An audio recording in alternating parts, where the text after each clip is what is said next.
na kondisyon yun. Dapat lalaki. Abay, nawala na iba. Dapat, habang dinadala mo yung dapat yung mga kondisyon nila, ay naku, lumiliit yung pagkakataon na, mapapasa iyo yan. Amen? Amen. In other words, the probability. Ano to question to the probability, talagang lumiliit na lumiliit. Brothers and sisters, biro nyo. Yung mga hula, yung mga prophecies in the Old Testament about the Messiah. Uy, katakot-takot po yan. May libro kong nakita, there are about, 46 of them. Okay? Kung bawat prophecy ho, ang posibilidad, ang probabilidad na magkatotoo yun, sa mga kinauukulan, ay, let's say, 1/10,000. Okay? 1/10,000 yung probability, na magkakatotoo yun.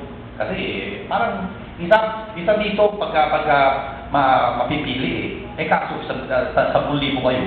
Di isa sa 10,000 yun mapipili. I mean, it's only one anyway. Brothers and sisters, yun ay kung may isa lang kondisyon. Okay? Paano kung dalawa? Para magkakatotoo yung dalawang hulang yun sa isang tao, that will be 1/10,000. 10,000, magkano ba yan? I think 10 to the 4th, right? 10 to the 4th. 10 to the 4th. Hindi. 10,000 siya. Is 10 to the 4th. Tama? Okay.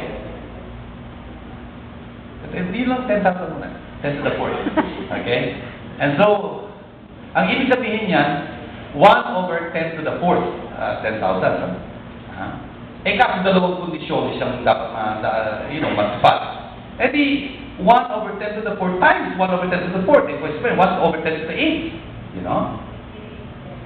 Uy, dumami na yung zeros ha. 1 na yung zeros siya. Dati 4 lang yan Ngayon, ibig sabihin nun, lumiit ho yung posibilidad na magkakatotoo yan sa isa.